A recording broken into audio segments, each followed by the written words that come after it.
What up, y'all? How y'all doing? You in tune with your boy DJ Reality and your boy Ed for the Reality or Not podcast. Ed, how you doing today? I'm okay, Sean. How are you doing? I'm doing pretty good. Oh, How's that's your Thank you. How's your Sunday?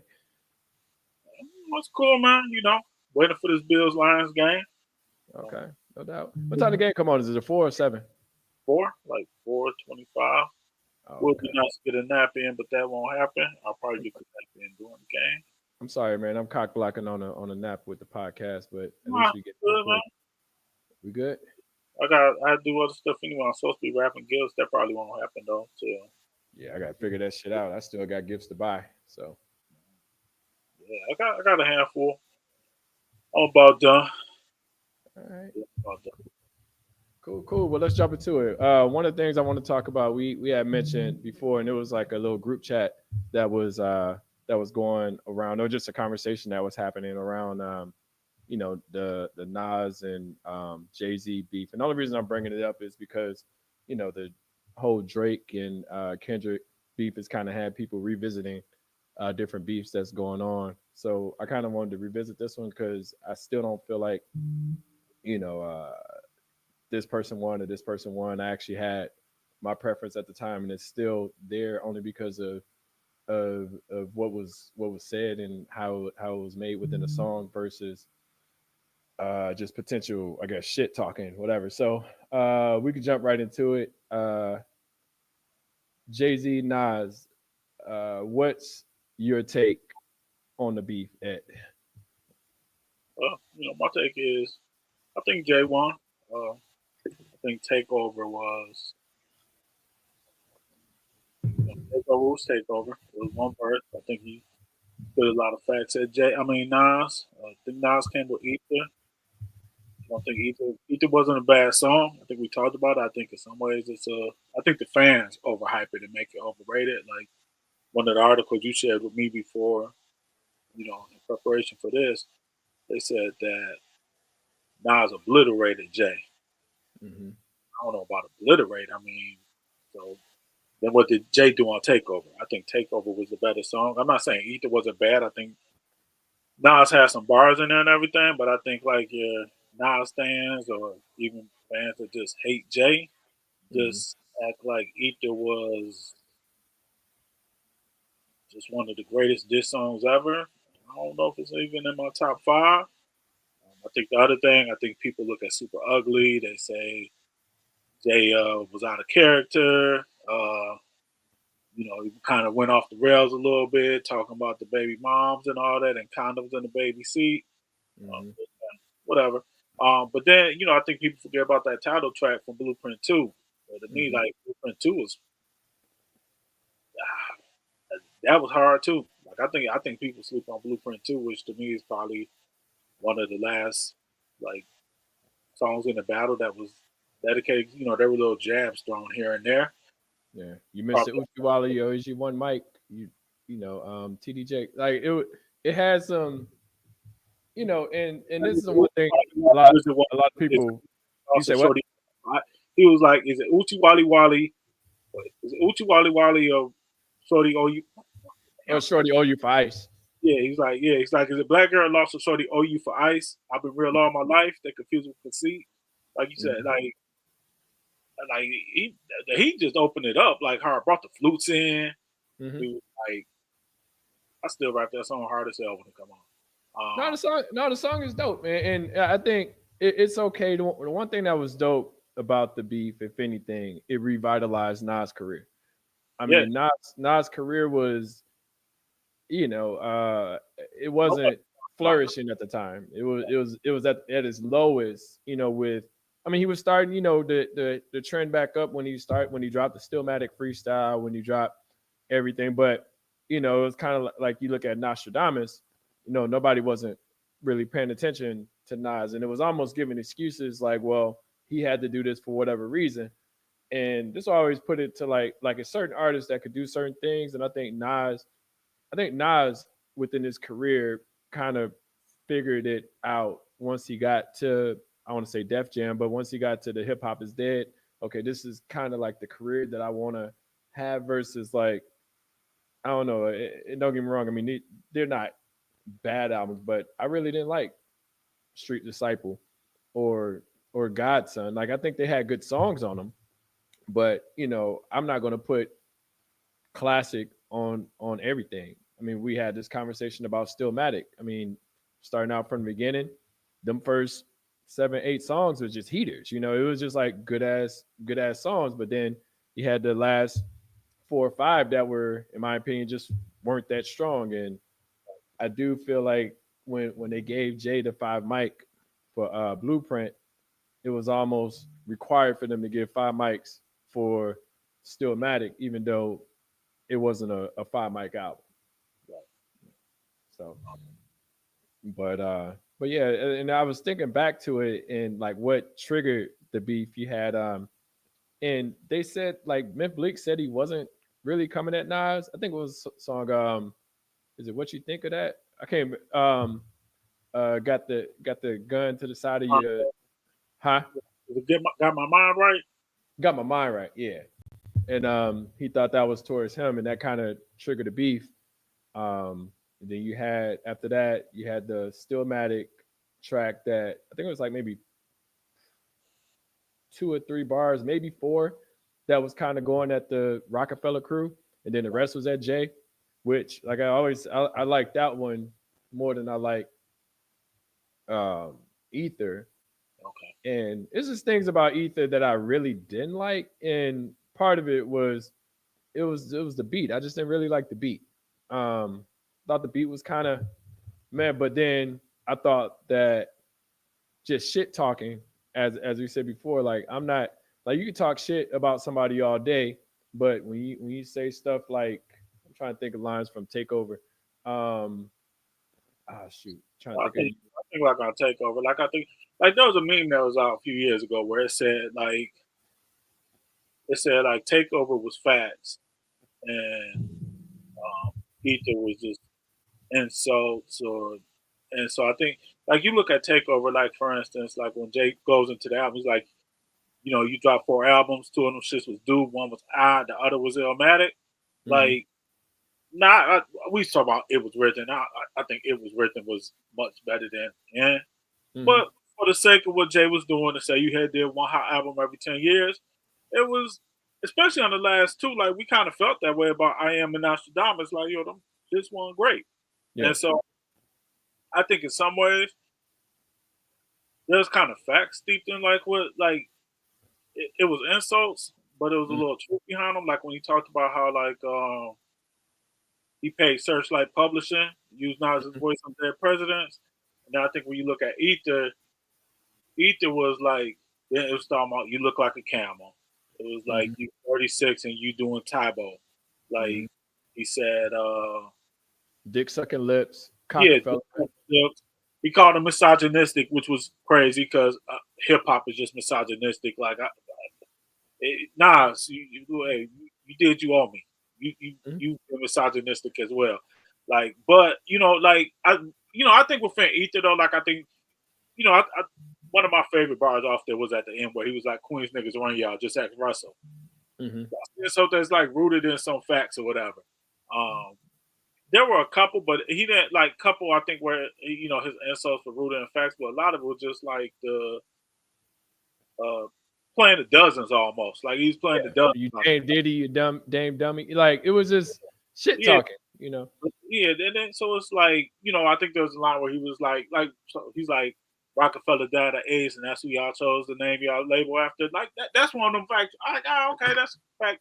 I don't know what Rockefeller died of. I'm gonna assume Nas was correct in that, but Who cares? It's like who cares? Like who gives a shit? it, but Like it, Rockefellers are rich ass niggas from the early 20s and whatever yeah, timeline I wasn't even alive and shit. So yeah. So it's like for me, I think whereas takeover was just one verse. But if you just you run takeover down, like he's like your man's verse on Uchi Wally was better than yours.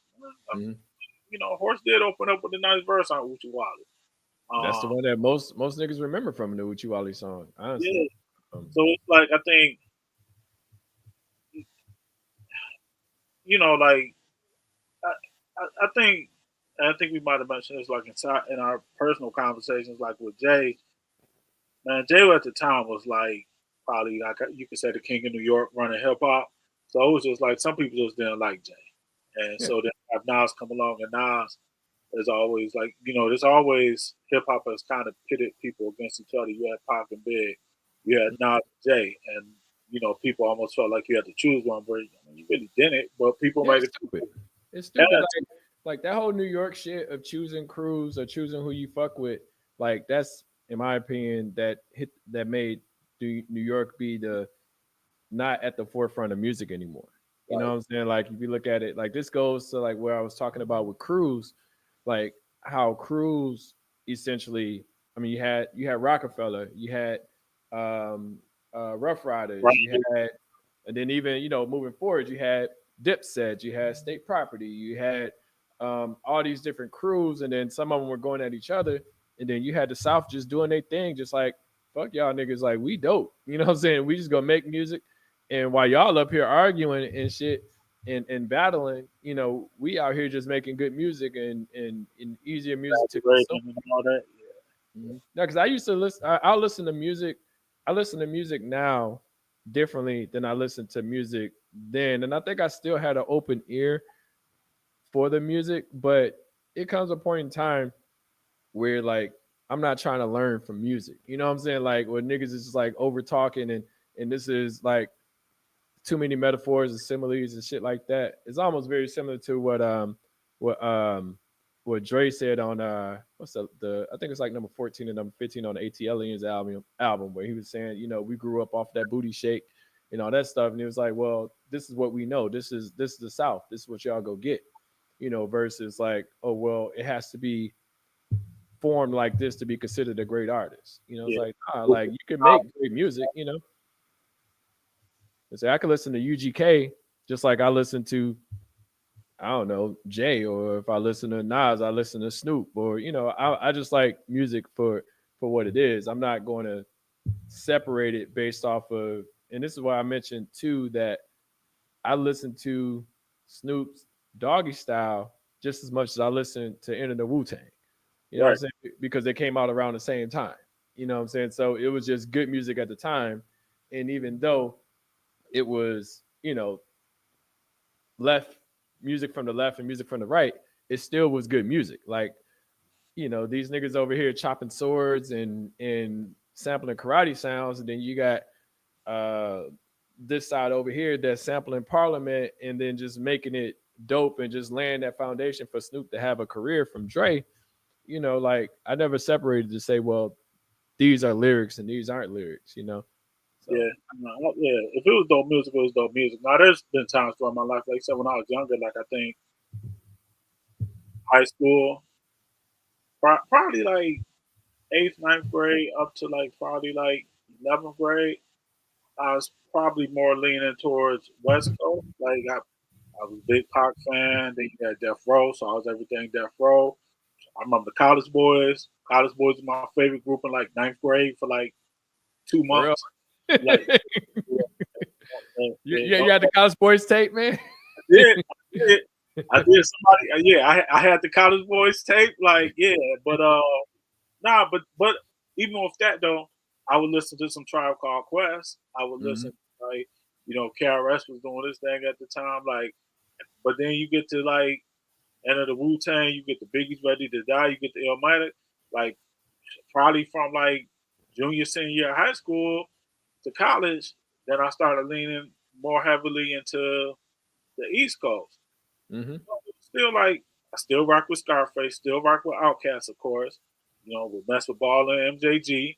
Um, Still listen, people on the West Coast like Snoop, after Dogfather, kind of had to put him Yeah, down. no, that shit was terrible. I think sometimes it's just the agenda that was pushed on us as far as the music that we consume, right? Yeah, So you'll have like, don't get me wrong, we always had our favorites, but you watch a Rap City, or even a Yo MTV Raps is New York based. yeah, So you're only going to see the New York artists highlighted from time to time. I mean, you'll see, I mean, not you'll see them highlighted more than you would see the Southern artists. Like I still remember the Outkast interview when they first popped out.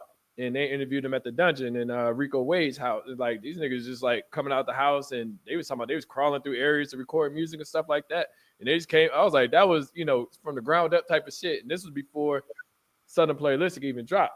And it's just like what we're exposed to, and then the whole mic rating. Like I remember Big Boy on it was on the ATLians album too, where he was talking about like that might have been on the Aquemini, where he was talking about we go come back and get our other half of mic back, or whatever, for the rating that they gave him. Whatever. I think Aquemini got 4.5, right?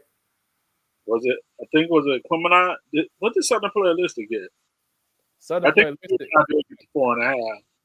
Southern Playalistic got at least 4. I want to say because Aquemini, I don't remember them getting 5. No, I don't. Yeah, because I think they said they was. It might. I can't remember which one, but they said they was gonna come back and get his other half of mic back or whatever. Yeah. Southern Playalistic got 4.5. Okay. So. Yeah, because I think they said it on ATLians. I think. Yeah. Or did they say it on Aquemini? You might have said it on Aquemini. I felt like it was I know it was on the Fast song. I want to say it was on that. It's on that song where they were. Oh, that might have been. About Aquemini did get 5 mics though. I just looked it up. Okay, so that one did get 5. So yeah, I think it was the. I can't remember if it was ATLians or Aquemini though, where he's like, "We're coming back for the half mic." Yeah, because they was on smoke, and then even when the whole Source Awards and the South got something to say type of stuff, it was like that really. I didn't realize how much of an impact that had on the South in general. Like that, I mean, when I saw it, because like I told you, Outkast is my favorite group of all time. Period. Like bar none, like duo group. Period. Like that's literally my favorite group. And it wasn't. People looked at them like, well, nah, y'all need to blah blah blah. Like, nah, they have a reason to fight. Like, hey, we got something to say. This is we making great music. Listen to us. Like, and then niggas today still say. Big Dre is one of the best lyricists ever, but niggas weren't saying that shit back in the day. What I'm saying? Niggas just looked at him like, shit. I mean, they some Southern rappers. Yeah, so because you was only giving niggas was only giving Outkast, a little bit of UGK, 8 Ball and MJG. Like them the only niggas that was really I remember getting some shine from the South. Scarface got it too, mama. Yeah, Scarface got love. Yeah, from a group perspective, it was just like. Yeah, you're right. From the group perspective. Oh yeah. So I'm trying to think about another group, but no. Yeah. I used to hate it when they would make them niggas like, and that shit bothers me too. When like a nigga, they'll tell a nigga can you freestyle on the spot type of stuff. It's almost like challenging niggas that ain't with that. Like I would have loved a nigga asking Pimp C to freestyle. Like that nigga response would have been hilarious. Cause that nigga just don't. That nigga's a stubborn ass nigga. 40 said, "I don't freestyle, I pay style." Was that? Yeah, was that? Yeah, I think that was 40.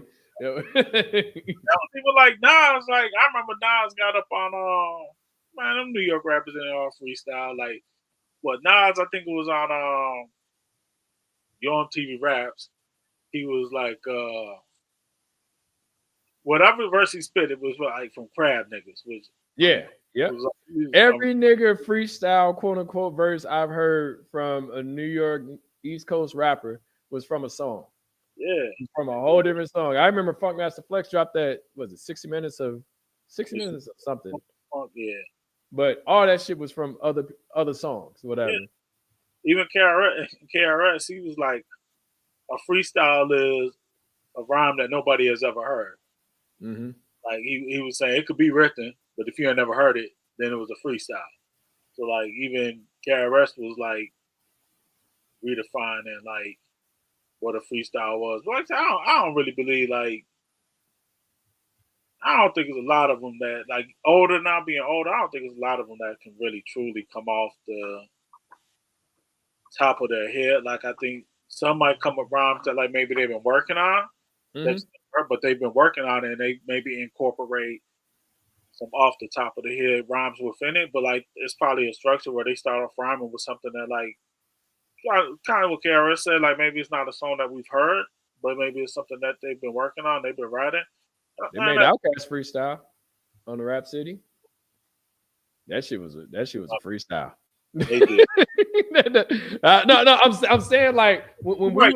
when we was thinking about freestyles, we was like that shit was off at the top of the dome. We go say Yeah. something now. Like I said, we don't look for it to be dope, but then it's like a certain level of like it's different levels to the freestyle. What I've noticed, like you have a nigga like Supernatural that say, "Hey, I only freestyle," and I remember that nigga had a whole ass album of rhymes that he didn't write, and that shit sounded terrible.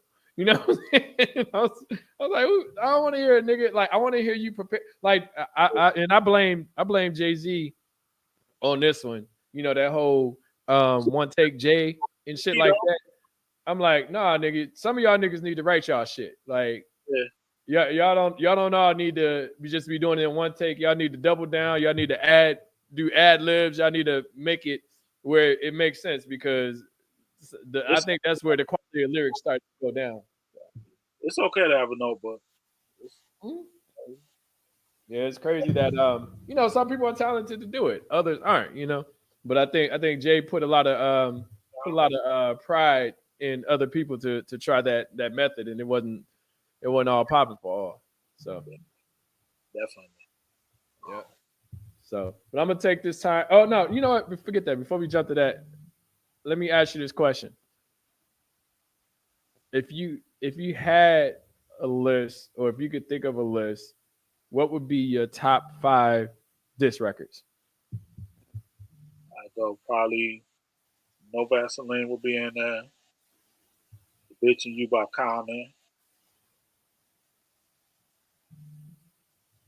I'm thinking Back to Back by Drake. I put that in there. I'm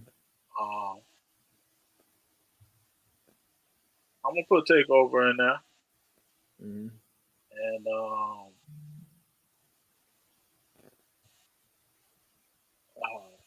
probably I'm trying to think of. I mean, that's like I'm not. I don't put hit them up on a pedestal that everybody else does, so I want to put that in there. I'm thinking it was Dre Day. Real motherfucking G's.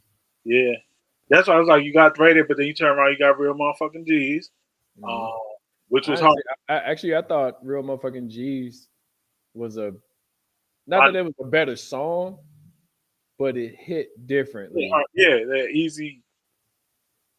And almost, we're gonna probably go off a little bit topic again. Like almost like Dre Day might be similar to Ether, and Real motherfucking Jesus probably similar to Takeover, where like I think that Easy had in that bar like the same record you making is paying me or something like that, where someone was keeping facts. Motherfuck like, you, motherfuck Dre, motherfuck Death Row, and here comes the death blow. I was like, damn. It was very, like I said, because you wouldn't expect Easy to be able to bounce back from that, right? Like, I mean, or to be able to bounce back from all of the disses. Because honestly, if you go back and listen to the Chronic, it was a lot of beef records in there that was going at Easy E. You know what I'm saying? I was thinking, I was like, damn, I was like, is this even a record that as a family member of Easy E that you can listen to? It's just like listening to Get Rich or Die Trying.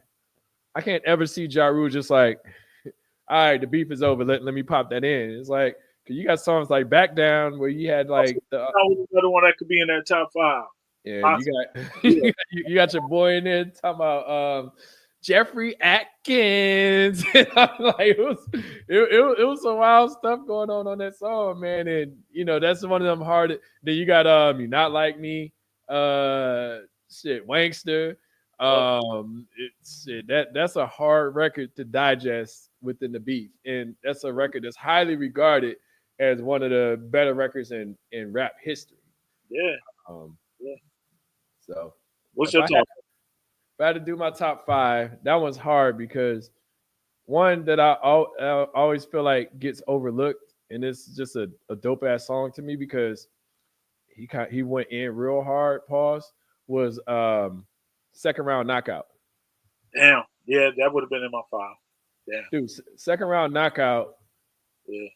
If if Cannabis had did what 50 was able to do with a good album or a great album, his career would be totally Cannabis in 97, 96, 97. I don't see not one rapper, whether famous, not famous, messing with like Cannabis was that dude. Every time he jumped on the track, whether it was Beast from the East, whether it's what's the joint he had with Common? Can't I think of the know name. because it's off of, One Day All Makes Sense. Yeah, like and it almost made me. Common's my favorite rapper, and I'm like, damn, like not that I was all into the he ate you up on your own shit, but at the same time, it was just like different levels Yeah, to Canada. rap that Cannabis had going on than Common, you know what I'm saying? Like, and I was just like, man, this dude is like fucking dope. And even the what's the shit? I said Beast from the East. That was that joint off the crew tape. Yeah, the four horsemen, I think.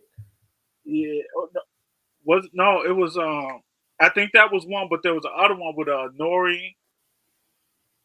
I thought that was Man, the Four Horsemen with Nori, Corrupt.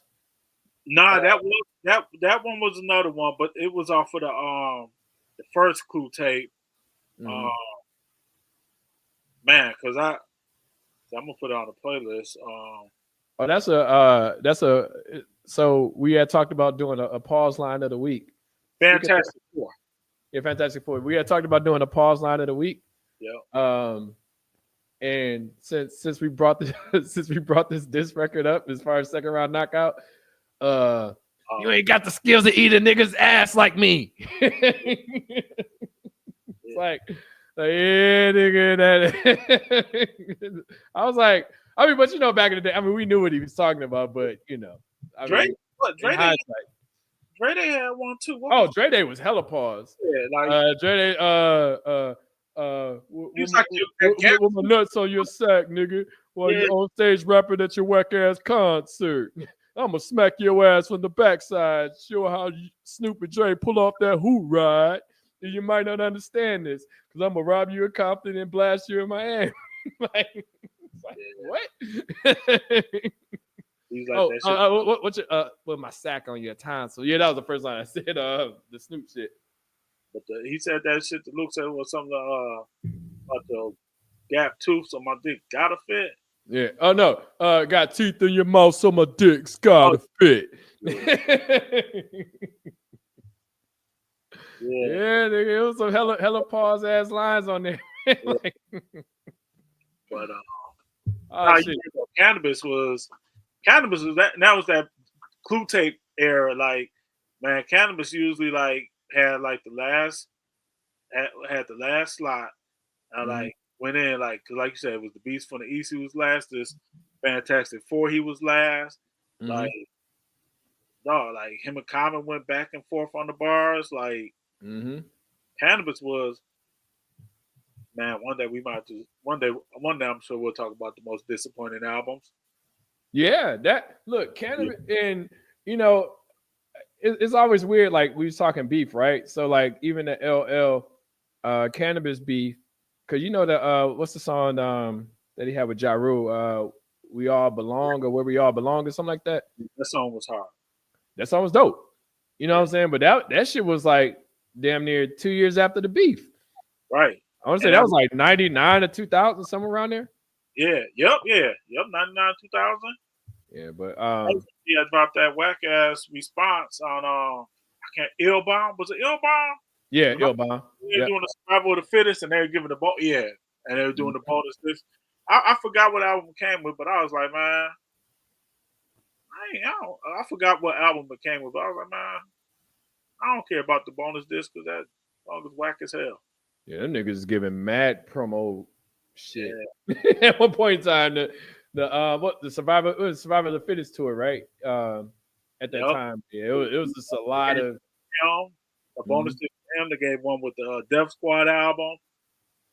It was like 3 or 4 Def Jam releases that they dropped the bonus disc. Now I feel like the L Bomb might have came with the DMX.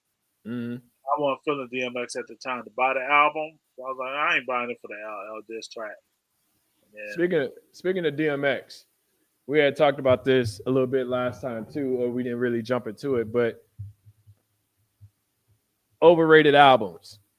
Uh, and this don't necessarily have to be the subject, right? We could jump into something else, but I always felt, sometimes we give props, like we'll give props to artists for one thing, and then we won't give it to other artists for other things, right? So, as an example, right, we'll say DMX, only artist to ever drop 2 albums in 1 year to go platinum. But then we'll say, you know, Jay Z, um, record sales don't matter. yeah, But then you'll say DMX is better because he did this amount of sales versus like, well, Jay Z eclipsed that, but he should because he's more famous than DMX. And I'm not saying one is better than the other. I can tell you I have my preference towards who I lean towards as far as artists. But at the same time, I think, and it's just a double standard of music at times. I feel like everything Jay, because I feel like it was a formula at one point in time for New York artists, right. and I feel like I'll give this credit to Nas. I feel like Nas started a formula and within this formula was to use different producers for albums.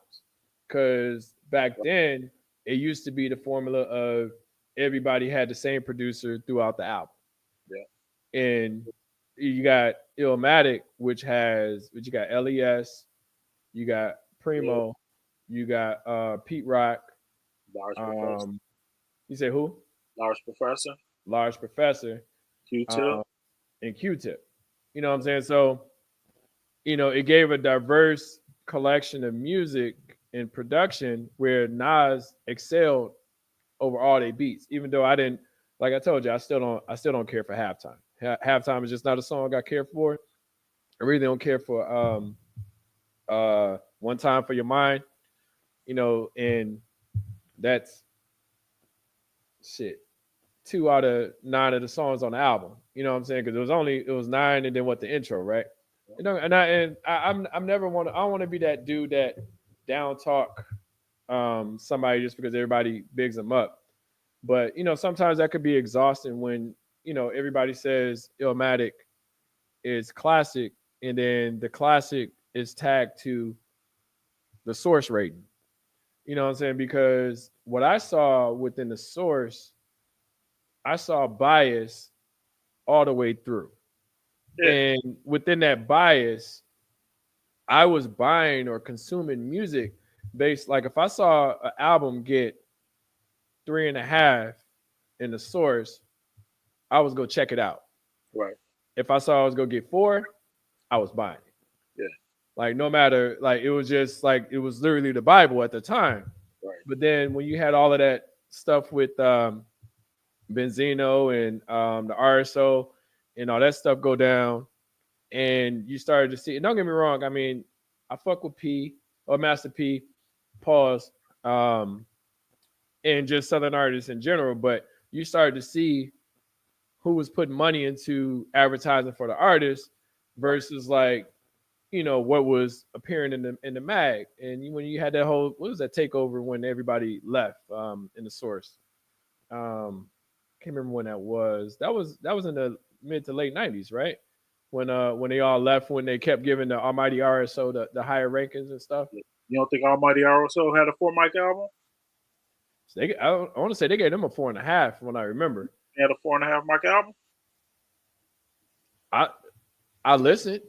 Anything was 4.5? I thought it was 5. Oh, work. See, I mean, No, look, everybody has have an opinion. I can't knock you on yours. things You are know, wrong.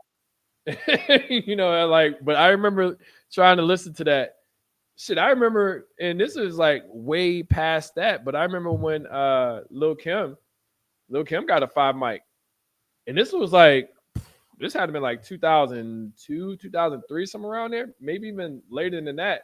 And this is when I officially stopped buying the Source magazine. I was buying the Source magazine all the way back from like 94 to like 2000. Whenever that Lil Kim album came out, that's when I officially gave up on the Source. I was already buying Double XL, who I fucked with Right. because I love Elliot Wilson's editorials.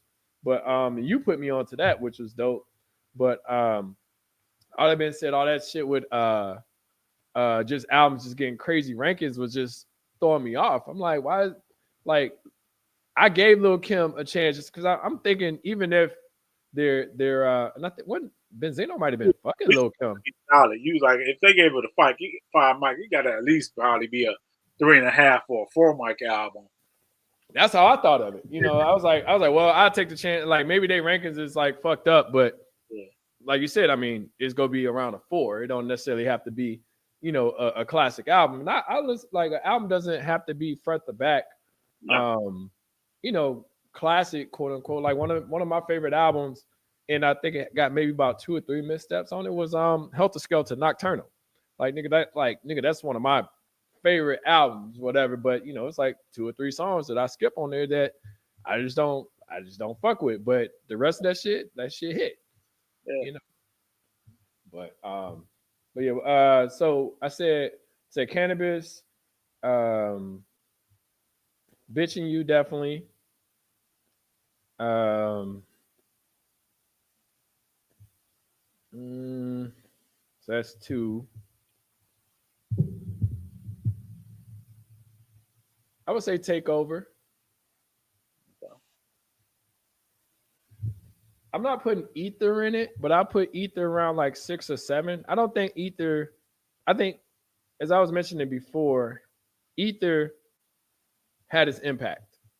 You know what I'm saying? Like no matter how you swing it, like it's a term. You know what I'm saying? And like it's just a dope ass name for like nigga, you got ether. Like it's just a dope ass name. Like, but I'm not putting it in my top 5. I would definitely no Vaseline. Because it was just, you know, and NWA is my favorite all around group. You know what I'm saying? Like I would put them second behind, you know, Outkast in general, but like multiple member groups.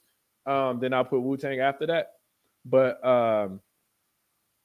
but listening to and my cousin Brian put me on to NWA.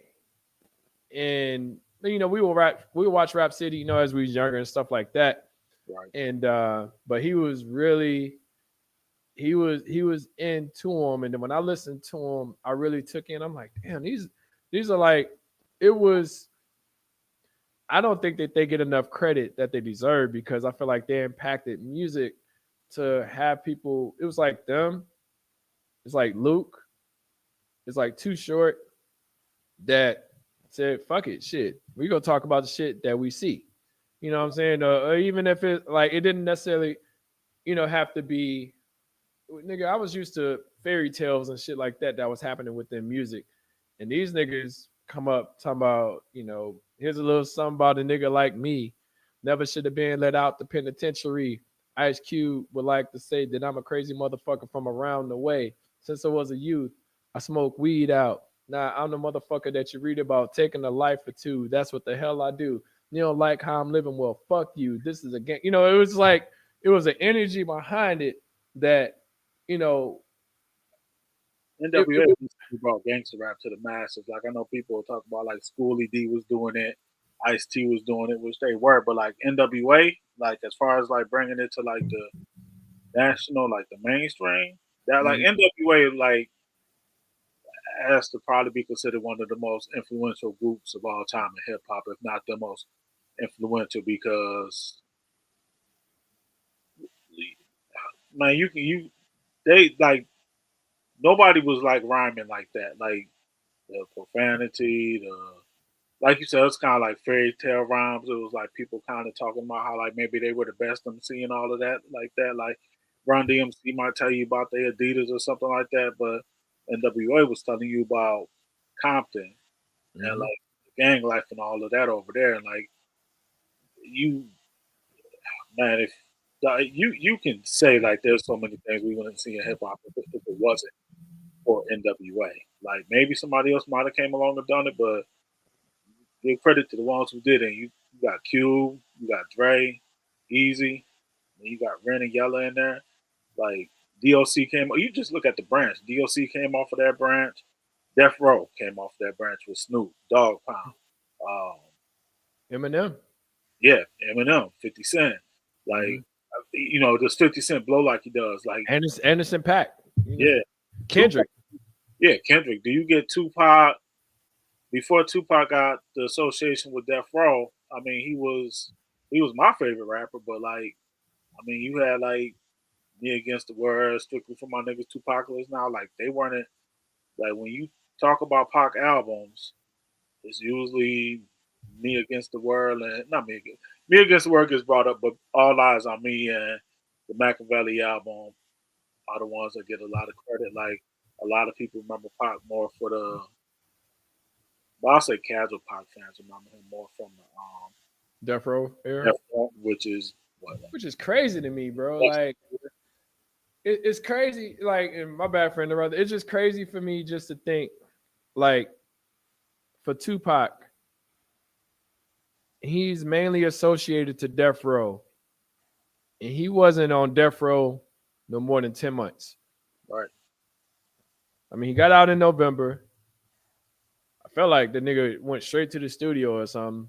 Yeah. Like, cause I don't know how you can swing that shit, but then this is like niggas, and I'm talking about two things in the scenario: his work ethic and his lyrics, because I feel like people acknowledge him for his work ethic, but they don't acknowledge him for his lyrics.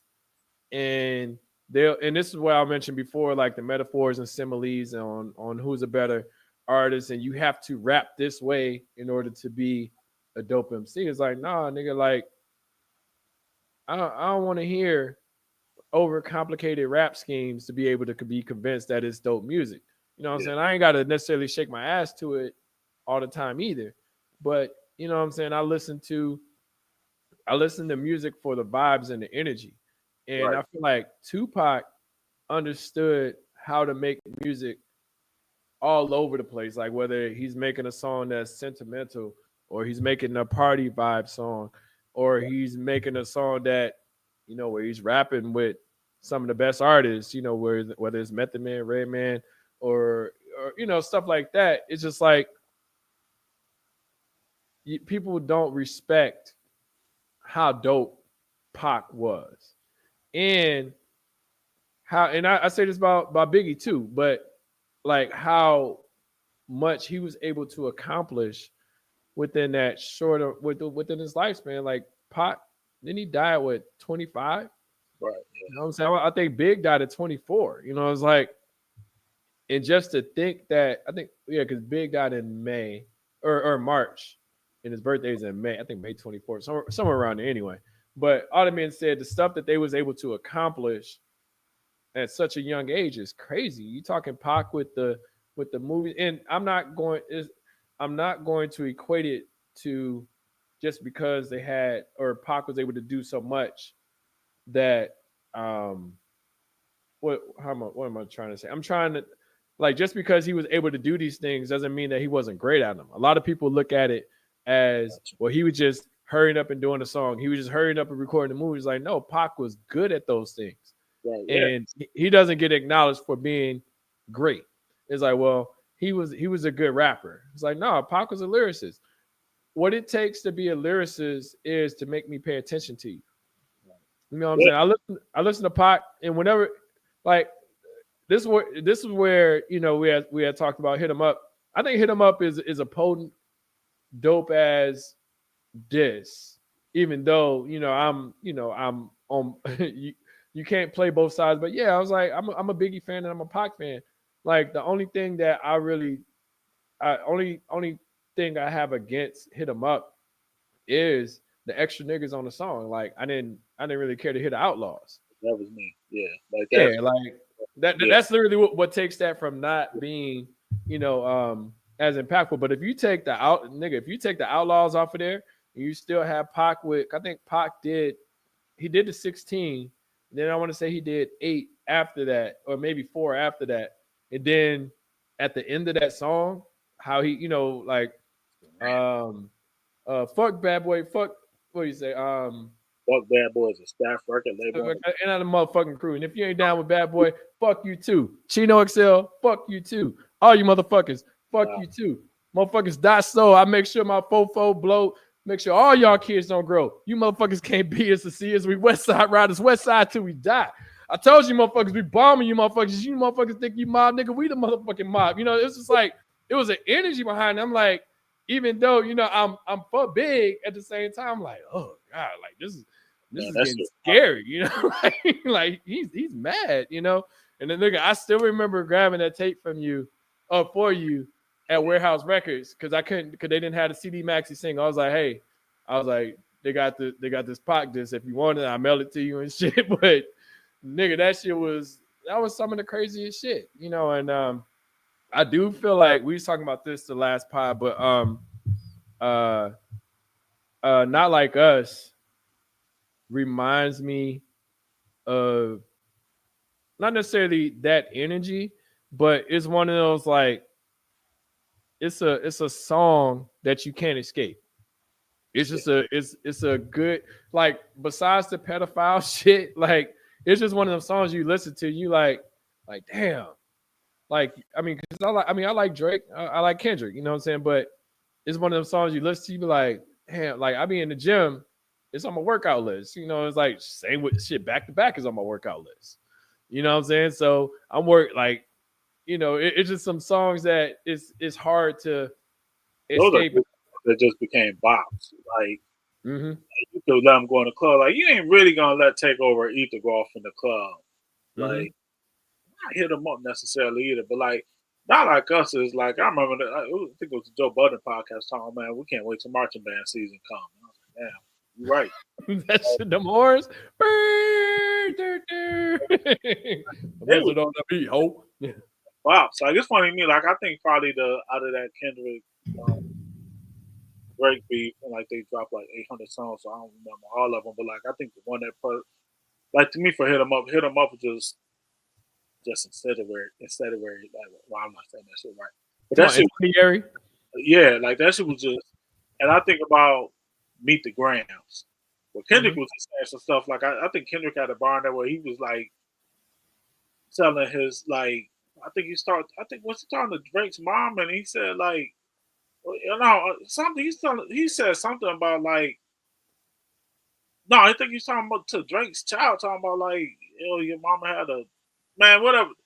To Meet the Grams were like, nigga, he was talking to like her, Drake's mom's, Drake's kid. Yeah. Yo, Drake, like you got to punch Kendrick in the mouth if you ever see him in person. It don't matter where y'all at. It don't matter if y'all at church. It don't matter if y'all at an award show. It don't matter if y'all at a Stop the Violence rally. Like, you got to punch Kendrick in the mouth. And that's Meet the Grams kind of reminds me of hit him up in that regard to how, like, personal it got. Like, yeah, we need a fair one. We need to fight. We need to scrap. Yeah, big and Pac live big. Yeah, Big was gonna have to square up with Pac over Hit 'Em Up. Like, Prodigy was gonna have to square up with him. Like you talk about Prodigy with the sickle cell. Like, Prodigy, you gonna have to hope you don't have a sickle cell like episode when you see Pac, because you're gonna need to square up on Pac. Like, Chino XL, just for catching the stray, you gotta square up on him. Maybe not. You just said fuck you. Shit, look, I remember when Pac went at was Mobb Deep, and it was back in the day. I mean, it was to Hit 'Em Up, but remember when Pac had died, and there was a whole beef on if they should do. You say what? Talking about drop a gem on him? Yeah, when they was talking about, like, yeah, should they do the song? You know, and it's kind of like, well, no, remember they had done the song, but people was talking about they need to take it off of the album and stuff like that. Take it off of Hell on Earth. They didn't take it off. I didn't think they should have. I wouldn't either, nigga. Like, nah, nigga. You talked about my health. But you know what I'm saying? Like, it off. Like, you think about Against All Odds, where he talked about his homeboy Stretch who got him killed. He had that line. It's like, switch sides. I get your new friends wanted you dead. Like, it ain't like Pac was out here respecting the dead either. Like, at all. They're like, so I was like, now if they would have done the song after Pac had died, I'm like, you ain't have to do that. Like Mhm. when it was done, because I remember like in the Vibe magazine when they when Pac died, and whoever Mhm. wrote the editorial, I think it was Mimi Valdez at the time, but whoever wrote no, maybe Danielle Smith, when they wrote the editorial about Pac passing, it was, and they put Pac on the cover, and she said something like, and it wasn't like I think because Mobb Deep had said something like Vibe magazine being on that love shit, and she was like, yeah, we were on that love shit with Pac, so like clearly they had made it before Pac died, but music doesn't get released at like the with the turnaround that it does now, so like because I remember hearing about that song over the summer, Mhm. and then the album didn't drop till November, but the album was getting pressed up and all of that. Like, Yes, nigga, I heard it on the underground radio station at state at school, whatever. Like the radio station I DJ'd at from time to time, but 88.9 or whatever. I was like, what is like it was, and it was like that, like you said, it was that summer, and they was playing it, and I was like, oh shit, like yeah, so it was getting circulated. I almost put Drop a Gem on them in my top five because how much of a Mobb Deep fan I am, but I'm like, I don't know. I like drop a gem on them. I'm trying to think. So you got No Vaseline, you got second round knockout, you got I'm gonna say it for me, you got bitching you, which I thought I told you I was the biggest Cube fan, but yeah, I felt like Calm got out of him. I told you Calm's my favorite rapper. yeah. Um, who else? So Takeover in there. that's you say what? Put Takeover in there. Yeah, Takeover's in there. Um, So you got one more. oh God, let's see.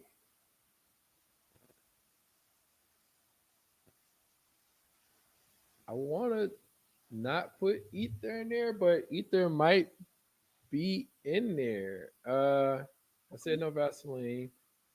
If I had to put a diss song, I'm not just gonna come up with a song to come up with it, but Got you.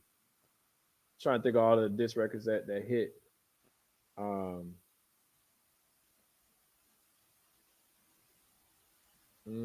I was gonna say something from Gucci and Jeezy because them niggas died over that shit.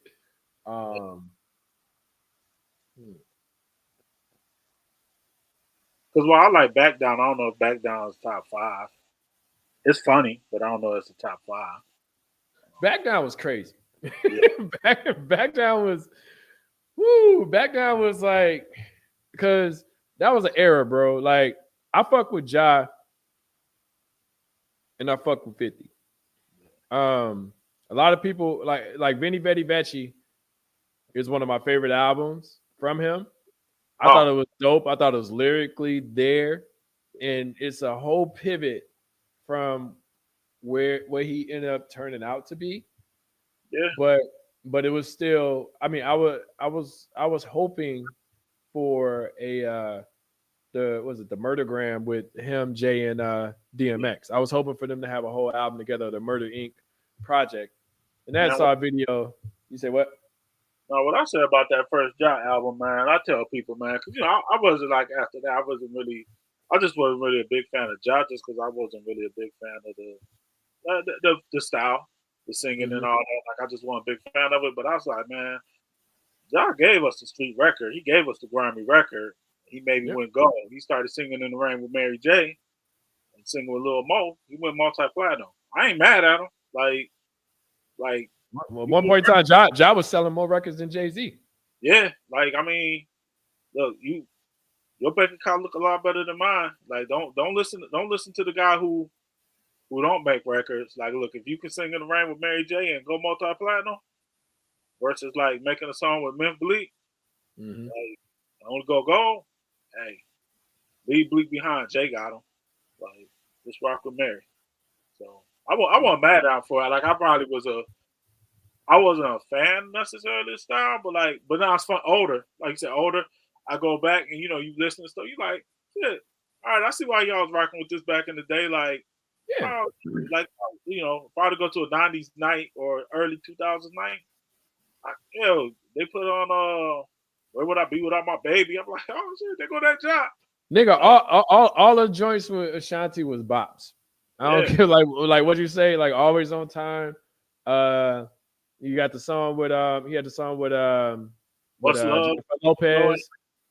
yeah.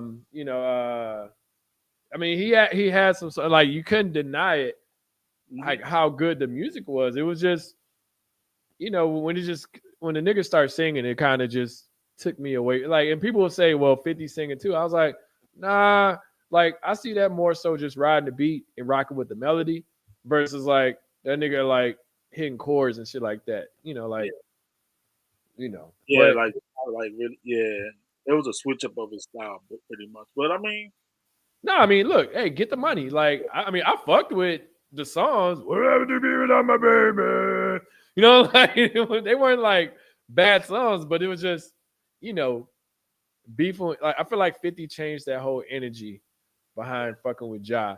And a lot of people don't like to admit to it, but nah, 50 really, people ignoring 50 fuck niggas over as far as their careers. And 50 niggas turning their back on 50 made it crazy because now it's 50 G Unit.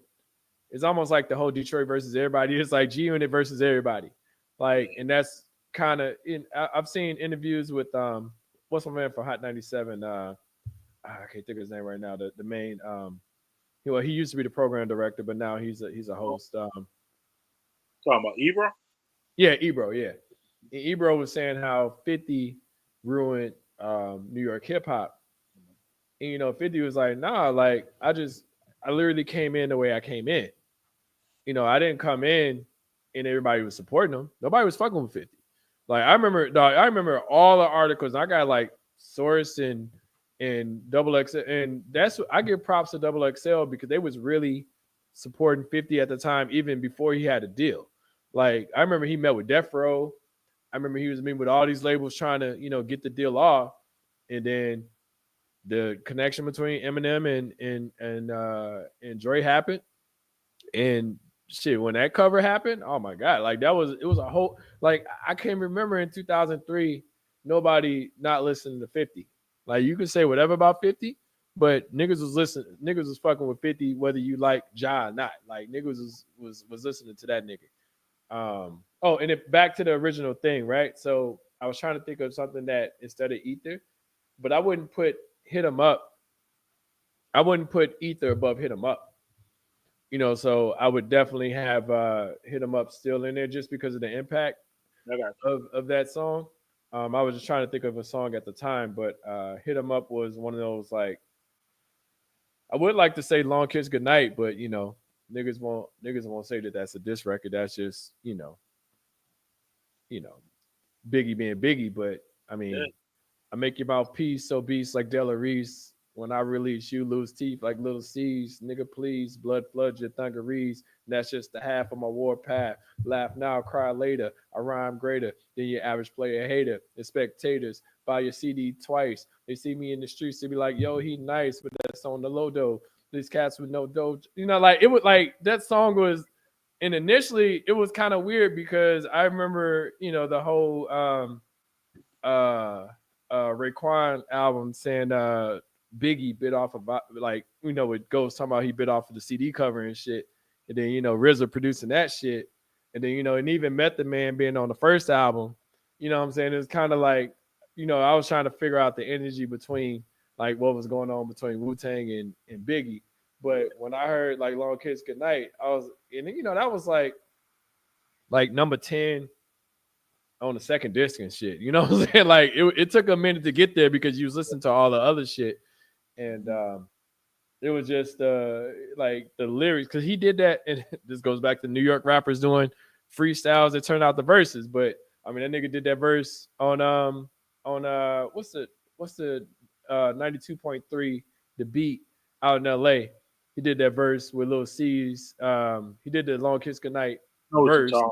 Oh yeah, Yeah, you know what I'm saying? But when he's doing it, like niggas getting hype, you know, but they knew and mind you, you know, that was like maybe a week or two before he died. You know what I'm saying? Because he's out in LA doing the interview and shit. And but hearing that verse, I was like, okay, this is like, okay, Cause what's the shit with Lil Kim? What would you do if your man is untrue? So do you to find another bitch? I hated that shit. That shit was terrible. Like that's what I don't get me wrong. I fuck with Puff. Pause. Um, I fuck Biggie. with him on Guy Biggie's career. You know what I'm saying? And but it was like I felt like this is when Puff, I'll put it like this. If I didn't get I'll take another bitch as long as I get 10 crack commandments. Or Yeah, I'll take yeah, take I love more money, more problems, but I'll take more money, more problems to get niggas bleed. Or I got yeah, a story to tell. You know what I'm yeah. saying?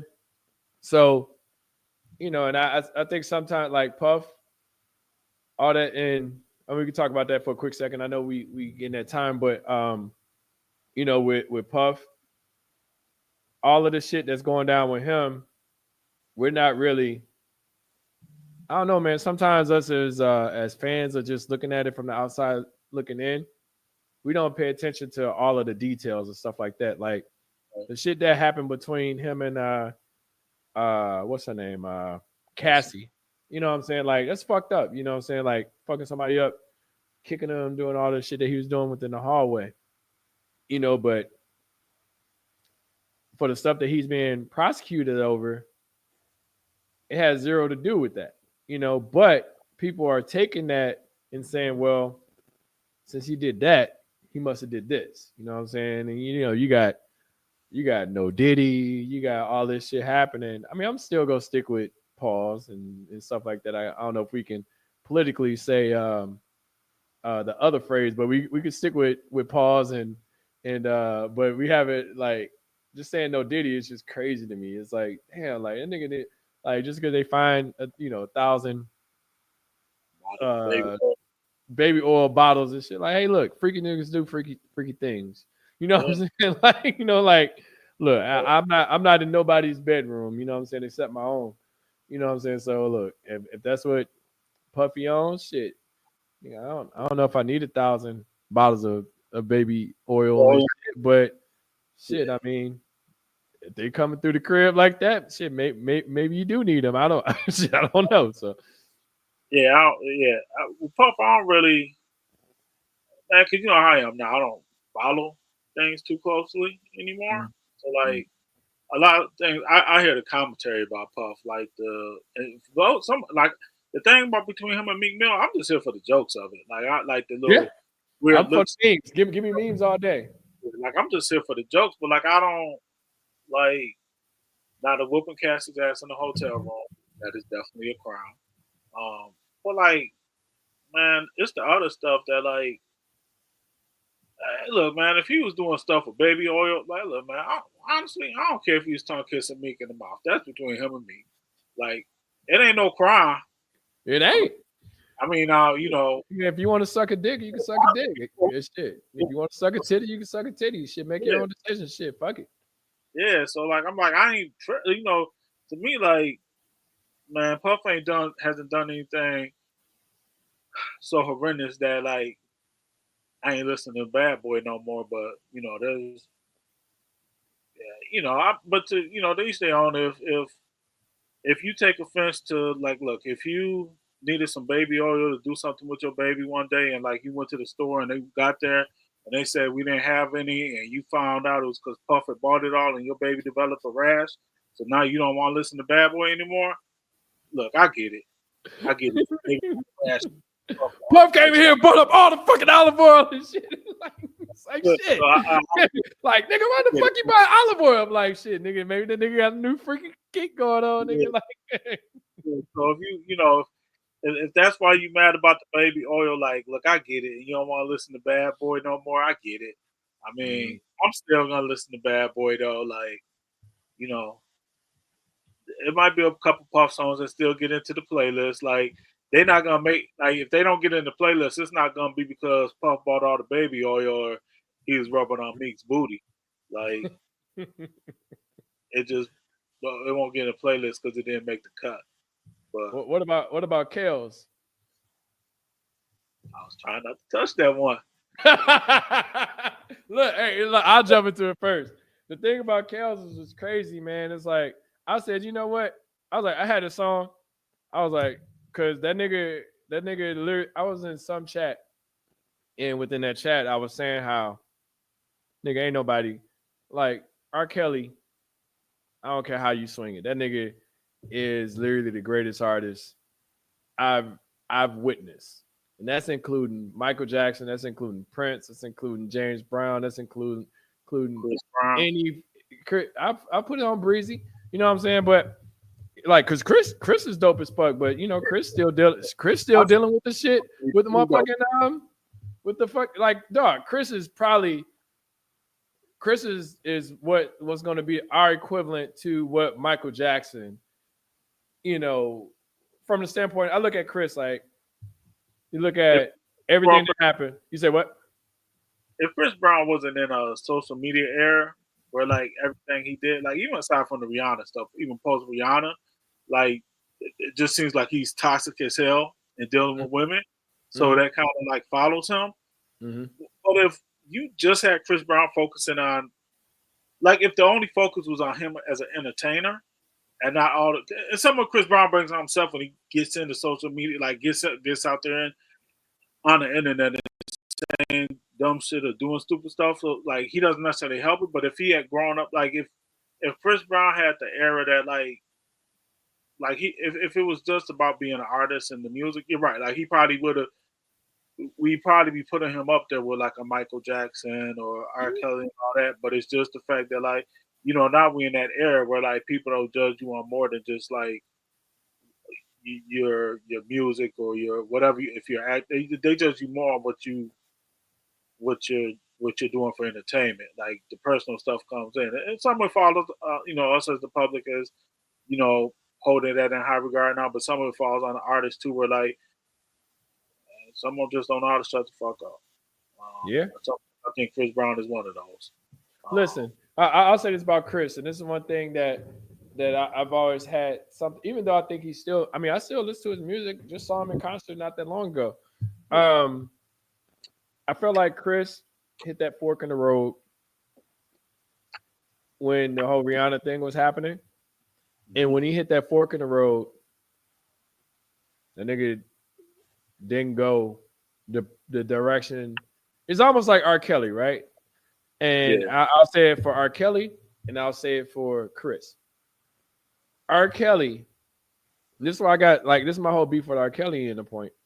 I felt like when Chocolate Factory came out, that's like literally one of my favorite albums ever. And on that album, no, actually, no, I take that back. It is one of my favorite albums ever, but on the song that I said, you know what, that song is gonna be in my wedding. He has a song on 12 Play, and he breaks it down, and he says, "You need a man who's honest, understanding, satisfying, belonging, affectionate, needful, dedicated," and it spells husband. Oh, kills. And I was like, bars, nigga.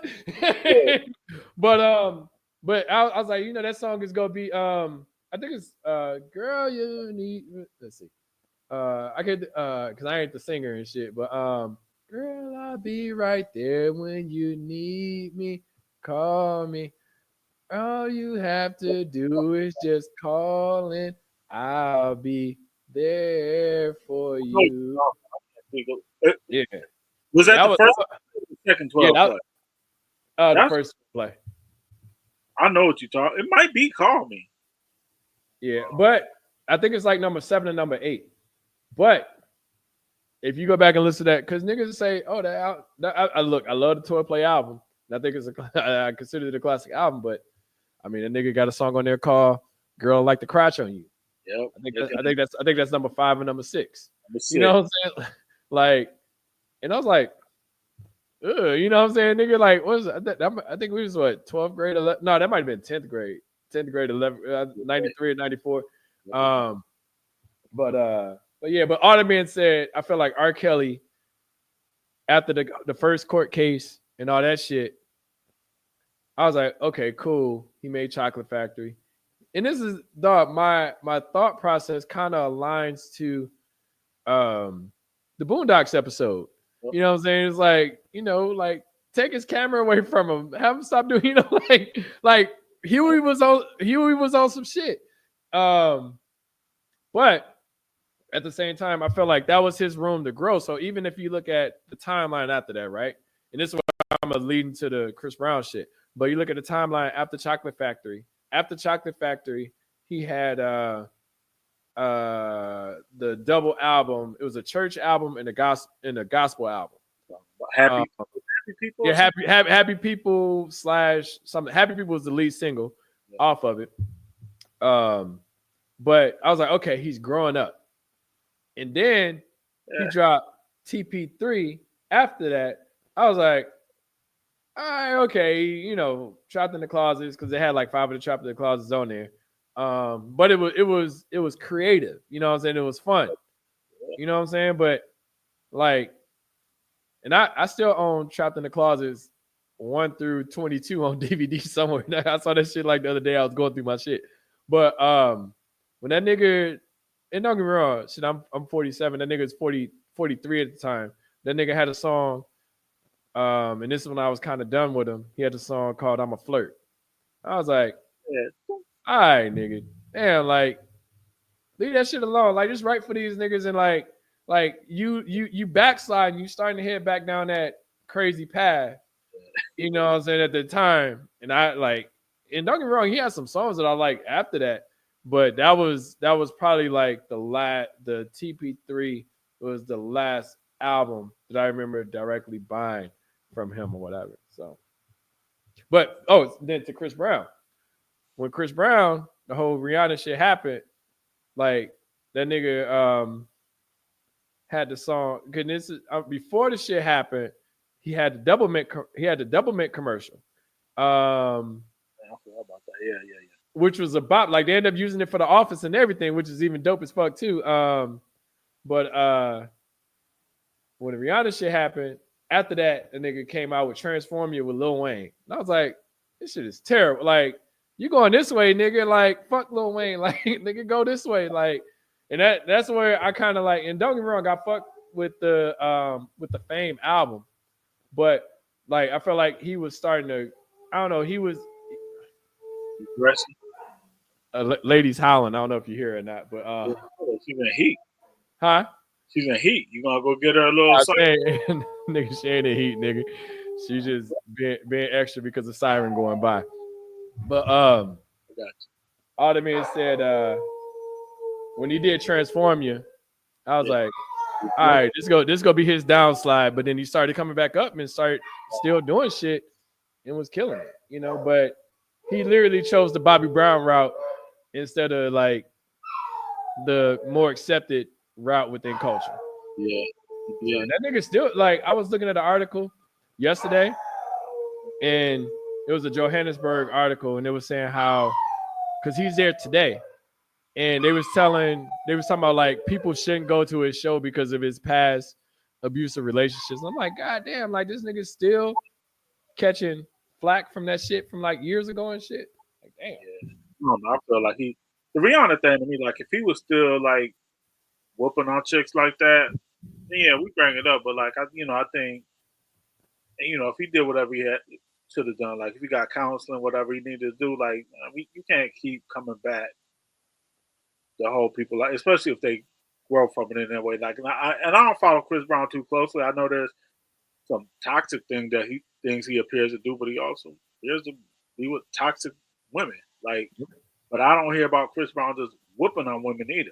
Yeah. Like, and if he ain't, now if you want to go into the y'all doing toxic things together, then that's a whole nother thing. Like, yeah, they were saying like them two together and they were saying that they said there's reports that she was the reason why it triggered off. It's just kind of like he went off on her after him being hit. But like I said, I mean, But like, yeah, like I said, it appears if he's not beating on women, at least he's learned that part of it. Now the other stuff, I don't really know. Like whatever he's, like if he's, I don't know, like whatever toxic. Because of course, I'm not a toxic guy. Mm. But whatever toxic people do in their relationships, then if he's doing that, then I don't know about that. But I don't see no chicks walking out with black eyes, and I get abuse can be mental as well. But like, I see that's the thing. I mean, I'm not the best person to like comment on like personal lives of celebrities because I rarely pay attention to them. So I don't know Chris. I just see Chris Brown do things, and I'm like, oh, that's kind of funny. And I don't know if I should be laughing or not. But I like this little interview that he his little interview. I like this interview that he did with what's that dude? He got like the skin condition. I can't think of his name. I don't want to say like a fucked up face or anything like that, but he's a comedian. But Chris Brown did an interview with him like a few months ago, and that shit was pretty funny. I can't think of his name. Yeah, Marco, yeah, Marco yeah, Polo. Yeah. He yeah, did an interview with him. That shit was funny as hell. yeah. I saw a clip where he was like, Marco was like, said, "Some of my sister want to date you or say hi to you." He was like, "She looked just like me." Chris Brown saw his face. Like, he's like, "Damn." Like, uh, yeah, it's all though, man. I'll be. So let me ask you this question. So we had talked about so we kind of in here, and I want to give I'm gonna lend the floor to you. We had talked about the 2 minutes appreciation, and since we kind of in the Chris Brown realm, it's not necessarily him, but can you give 2 minutes to Rihanna? Rihanna, sure. I mean, if I got to, and You Rihanna. give her 30 seconds. You give her a minute. You give her 2 minutes. You give her five if you want. If you forcing me to talk about Rihanna, how great she is, I can do that. I don't want to twist your arm. Rihanna's like, man, Nia Long is, up here. She's the Hall of Fame. She's she's the one. Like, it begins with Nia Long. Rihanna though is like, is a little bit younger. I think I don't even know if Rihanna's 40 yet, but Rihanna, she's beautiful. Man, she seemed to have like a good little personality on her, and she's rich. Like Oprah used to be my one for money. Like Okay. I try to Now get it's Oprah. Rihanna. I mean, you got Fenty, you got all that shit that's in there. Yeah, but see, this was before. But Oprah, was a billionaire, and I was like, yeah, I mean, I'm not strongly attracted to Oprah, but I'm strongly attracted to her money. Like with Rihanna is different. I'm strongly attracted to Rihanna and the money. ASAP kind of, I, you know, misstep with ASAP, two missteps. But man, Rihanna's just man, she's just beautiful, man. Got like I don't want to like go too inappropriate with her, but she got a good little personality. She got like the clothing line now. Makes decent music. Makes good enough music that I'll listen to it. Like I saw her on I think one of them talk shows with Jimmy Kimmel or Jimmy Fallon and was doing the like drinking out the bar. I'm like, oh man, look at my baby. Like she like to get it in a little bit with the liquor, and she look like she can hold her liquor. Like You got to call over, man. yeah, I mean I would. I'm thinking about shooting up in the DMs, but I know she with ASAP right now, and I don't want to. I mean, I don't really care about disrespecting ASAP. Mm-hmm. Uh, You gonna shoot up her club? no, nah. Yo. I mean, if you got her pregnant, then I mean, I'm gonna say now child. now you got her forever. Nah, Yeah. nigga, she gonna give you child support. That's what I'm saying. That's what I'm saying. Like I get child support from her, so that might be a possibility. But like Rihanna, just like you know the the man, ain't a whole lot. Like I mean, I feel like I feel like kind of similar to me alone, man. I really shouldn't have to like really explain this to like a straight man. Mm-hmm. So is Nia over Rihanna? Yeah, man, because Nia's the one. Like I can't like that vintage vagina. Yeah, that's vintage, man. I can't turn my back on Nia. She was the first one. She was the first one I love. Hey, look, you got to be truthful to the one. Yeah, I gotta be true. I can't. I'm not Ema Doka or whatever his name is. Like, he fucked up. He fucked up. Like, Yeah, like I he ain't had her. never Nia. Like I might hit Nia up like, hey, though, baby, she rich though. Mm-hmm. We can maybe get like about 10 million from her. I can You come could do a back, TV show with her. huh? Yeah, You could do a TV show with her. yeah. Like Yeah, I'll get you she'll some love you. Fendi underwear, She'll love like you. free But Fenty. over Rihanna, I think Rihanna got more money though. She do. So that's why I'm like, man. But Decisions. I know, man. If part of me said I gotta be loyal to Nia though, man. Like I gotta, Nia, when I see her, yeah, man. I just, but Rihanna though, man. Like if Amy Doka, whatever his name is, man. If he had told me that like he fucked it up with Nia and he was with Rihanna, I'd be like, all right, man. I get it. I get it. Mhm. Look, Nia, come on, bro. I'll take sloppy seconds. Rihanna or Eve. Eve, Yeah, Rihanna or Eve. Yeah, huh? yeah, Rihanna or Eve. Like as a serious question? it's not. It's not. It's not. That's not a. No. They're not Who equal. who are you taking? I'm still taking Rihanna. I don't. I don't know that. I don't know that's like saying if I were to start a basketball team Mm-hmm. and do I want to take LeBron James, who is Rihanna, or do I want to take Kyle Korver to start my franchise with? Yeah. And Eve is I mean, quality. at least you got quality shooting. Yeah, you got quality shooting, but like, I mean, you You got giving to up. take the Creighton great sometimes, man. You got Yeah, to let Kyle pop off. you gonna take quality shooting over just a great overall, like one of the best of all time overall games?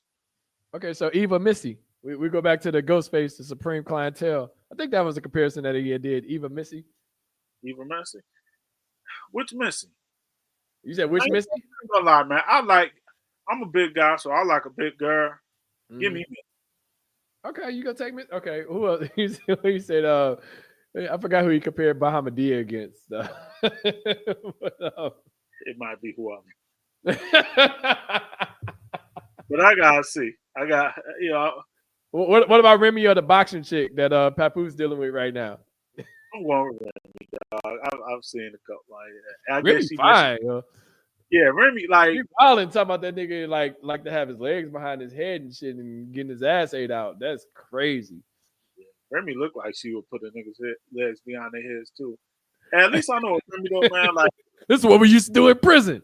right. Both of them and shit. Like, damn. I know Remy, man. Hey, I know if anything pop off, Remy got me. I ain't gotta do nothing. Yeah. Remy gonna fight. That boxing chick, well, she looked like she could Hey, throw hands. I think you might have been the one that said to me, said like, "Hey, Papoose clearly has a type." Like, Yeah, it was one meme that said Papoose pick chicks that'll go downstairs and check and see what see what that sound was.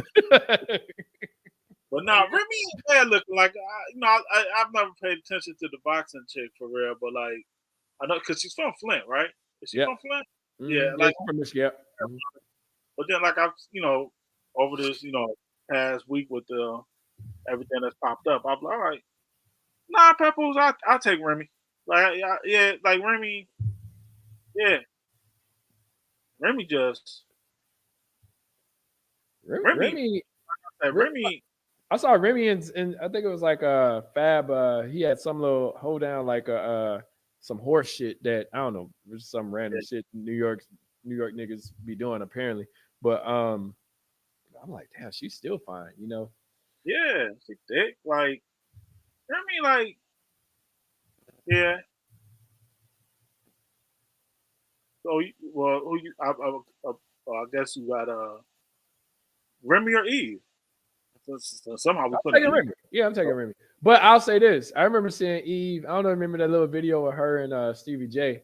It was like they had like a little porn clip like back in the day. And Yeah, I was like, damn, Eve nasty. I was like, yeah, yeah. She is nasty. Funny thing about that is like that's like part of me watching stuff. I like nasty. To keep it, do it, Eve. Yeah, do Yeah, some shit. like yeah. So we gonna go. Yeah, if I because I Can't have be timid. Can't be timid in the bedroom. yeah. So look, Eve is definitely that. Like if you were to say Eve or MC Light, I'm gonna go with Eve. MC Light or Queen Latifah. Queen Latifah. Cause Queen Latifah got some meat on her, man. Like I ain't like, you know, yeah. What about SWV or Escape? Ooh.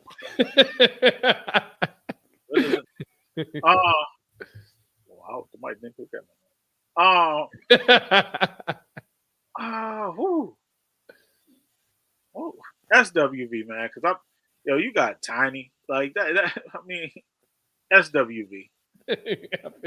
But you got Coco though. It's like I like Lily though. Lily was like I was like, no, Lily. I can't remember the other one's name, but she wasn't too bad. I think out of Escape, you got what? Dang, does Candy override the other three? And like, does Candy? Are you talking overall? Yeah, is Candy enough to make you say, "All right, I got time"? Because I just saw Tiny in some clip of T.I., and I was like, ugh. Yeah, I don't want no smoke with T.I., man. Like, but nah, it's got to be SWV. I'm taking them. Ooh, we had some women. Let's see. Shit. I was trying to think of like somebody else earlier. I don't remember 3LW or I don't know 702 and shit. I don't know. I'm just gonna go 3LW because we saw Notori Nothing and Power with the booties out. Yeah, she had the titties out in that one.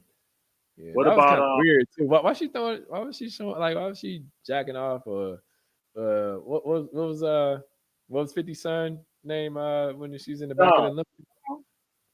Wait, was it Sean? Yeah, it was Sean. Yeah, she was jacking off the Sean driving the limo and shit, and she was in the back getting it off. I just said somebody to you. Who was it? Oh, Faith or Mary J? Smashing the music. Smashing. Faith. The way you just objectifying women right now is crazy. Now look at it like this, right? Me objectifying. Mary J, like if you got like a little sexy playlist. Yeah. Mary J ain't got one song on there that you fucking to. Nah, she don't. I can't I can't fuck to you can love me, I can't love you, I can't love you better than she can. Like, nah, nigga, I can't.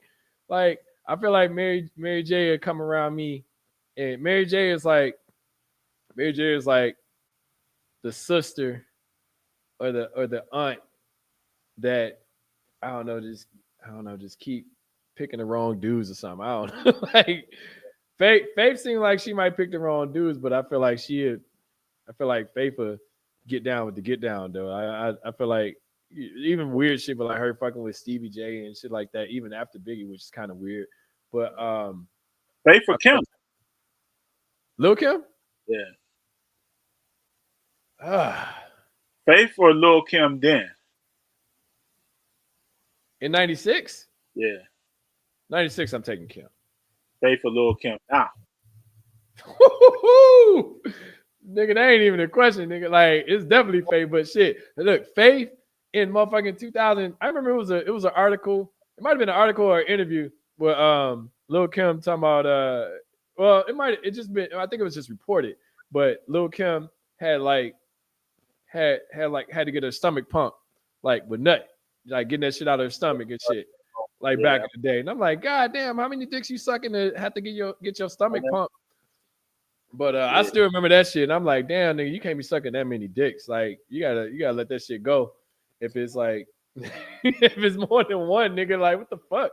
So back then, Kim, because Kim was cute before she got all that shit done to her, man. And I just never I don't mind, you having to change some things, if you feel like, whether it's whether it's cosmetic, like say if you lose a lot of weight, like if you gotta adjust like and remove skin and stuff like that, then I mean I get that, but nigga, like her face is damn near Like her face Yeah, is crazy to me right now.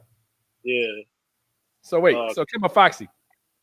I was about to ask you that. I'm gonna go Foxy. What about you? Foxy Back just then or now? back then. Back then, I'm taking. I probably. Shit. I probably take Foxy. Kim. I probably take Kim back then, but then See, I now I take Foxy.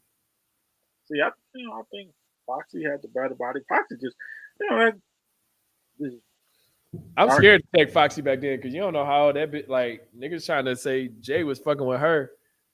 Like and Jay was, like she had already came out and said that she That she wasn't, was but 18. I'm doing it on the assumption that she was 18. yeah, she 18 then yeah. I mean, because you got to think You're right. we were around that age around then too, so it wasn't like that far off. They said But she was maybe 15 or 16 when she did the the I you talking shot. about the Lil Kim shit or the LL shit?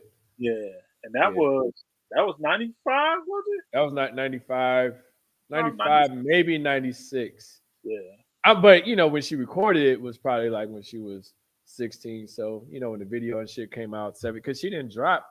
When she dropped her album, was it that's what 97? I'm trying to remember. Was it 95 or 96? I Her feel like it album, was in November of a year, but I don't know if it was 95 or 96. it wasn't 95 because everything that dropped 95, I remember specifically 95, because I probably graduated. good. Let's say you got Goody Mob, you had Liquid Swords. Those are And all like 96, October, November and shit. yeah. So and Uh, then 96. he was 96, November 19th. Okay, yeah, Yeah, for I saying think Muddy 96. Waters came out in 96. You said what came out in 96? Muddy Waters, Redman's Muddy Waters Yeah. came out. Yeah, Redman and Mob Wait, Deep. was How that long? 96 or 97? 96. Okay. I felt like it was 96. 97. Mob Deep's so that November was Foxy, Mob Deep, and Redman. And I remember Redman because I was commuting to Grand Valley my first semester of my sophomore year, and I Machiavelli remember came out in November of uh, 96. Did Machiavelli come out November 4th of 96? yeah, November 5th. Okay. I knew it was Yep. around the summer. And Dogfather was the Dogfather came out. You said what? Dogfather November 12th. Yeah, man. I remember that. I remember that shit. I remember there was one song on there. I think it's called Blueberry and shit. That was the one song I was like, okay, this is dope. Then after that, I think it was the intro too that was dope too. But other than that, nah, nigga, I wasn't fucking with that album at all. Like, I remember Some, buying that shit at warehouse, motherfucking what was yeah. that? Shit might have been $15.99, nigga. Like this shit was terrible.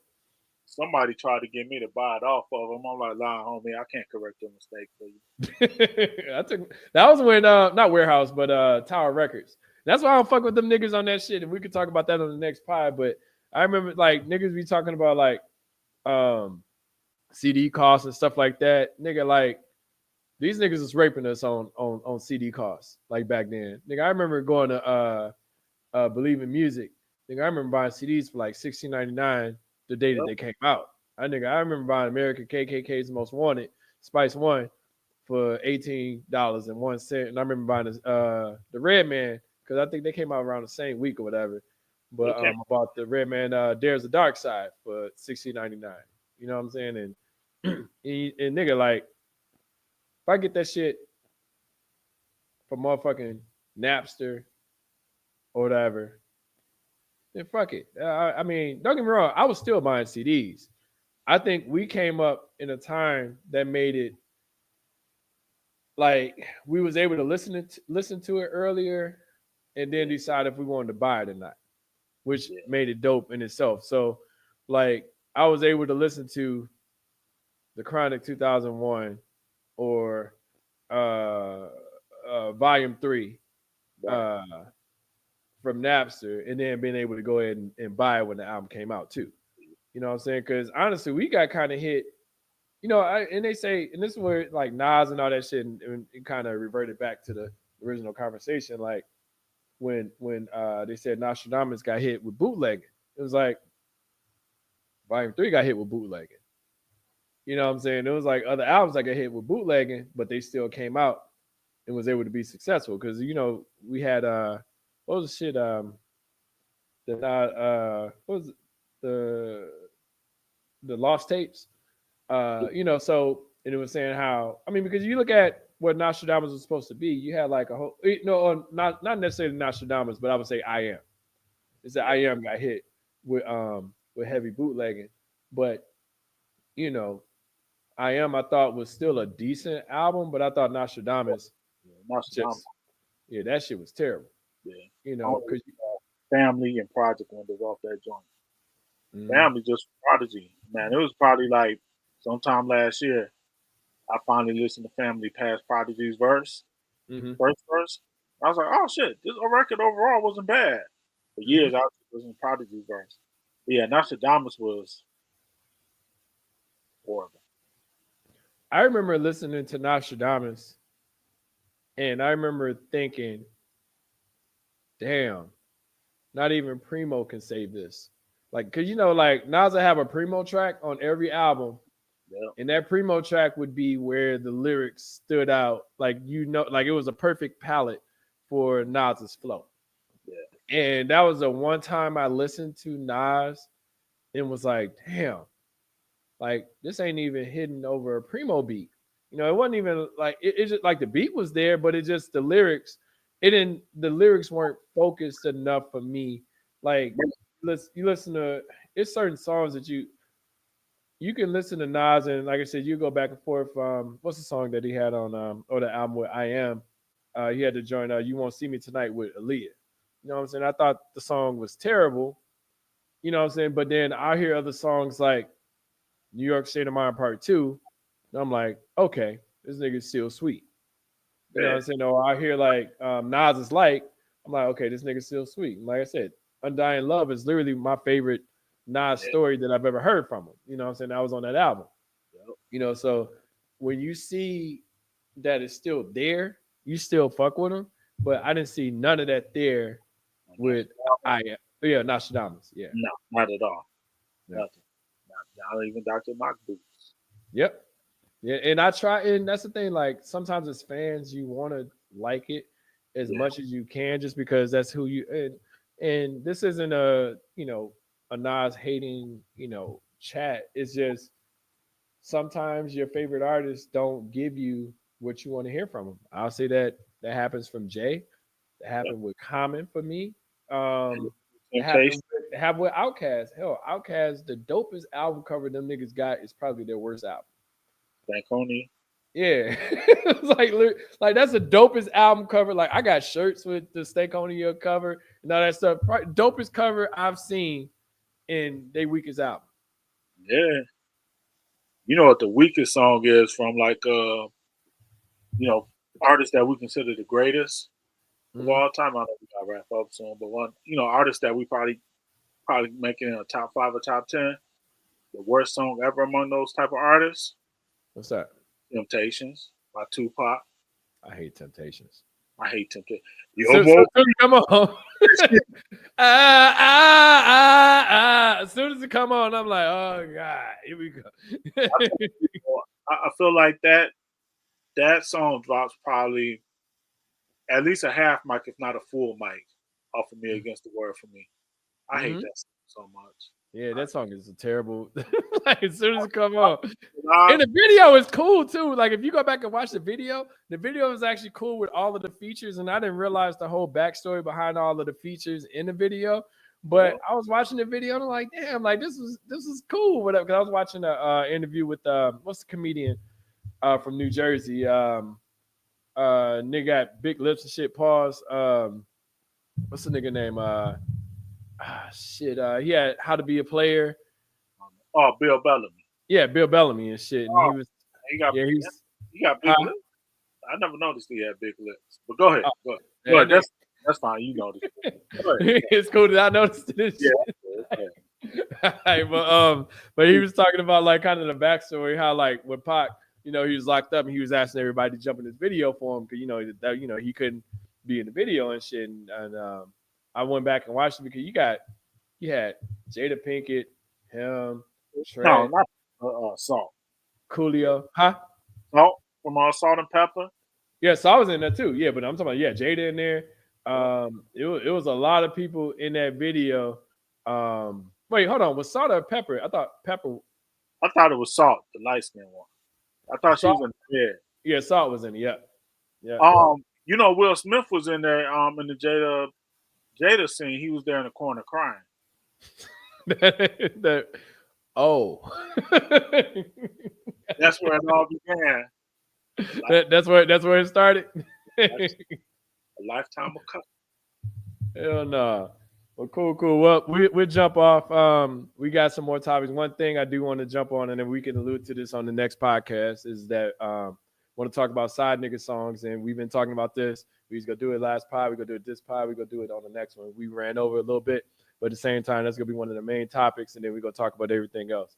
But Ed, you got anything else you want to drop on him? Of all time. You say what? I'm gonna be giving one of the greatest side nigga songs of all time. Okay, no doubt. Well, we'll hold it for the next pod, and then we'll go from there. Thank you Okay. all. Appreciate it. Glad for y'all being able to listen. Ed, thank you for jumping in. I appreciate you, and we'll go from there. All right, dog. Holla at you. Yep. Peace.